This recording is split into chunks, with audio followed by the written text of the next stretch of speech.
मैं रो पड़ूंगा। खुदा के बंदे मैं रो पड़ूंगा अगर किसी दिन दोबारा मुझसे मोहब्बतों का सवाल पूछा, सवाल पूछा, मैं रो पड़ूंगा। मैं उसके दिल में रहा हूँ लेकिन अब उसके दिल से निकल चुका हूँ। वो अपने रास्ते चला गया है, मैं अपने रास्ते चला गया हूँ। अब इससे ज़्यादा कोई भी मुझसे सवाल पूछा, मैं रो पड़ूंगा। था मेरी आँखों का जो भी तारा, सभी से ज़्यादा मुझे था प्यारा। था मेरी चिलमन का एक सितारा, वो कैसे मुझसे बिछड़ गया है।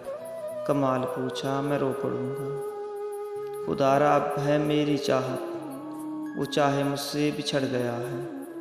खुदारा सुन ले कभी भी उस पे ज़वाल आया, मैं रो पड़ूंगा। अब भी मैं खुश हूँ, अभी वो भूली हुई है मुझको, मगर अचानक कभी जो उसका ख्याल आया, मैं रो पड़ूंगा।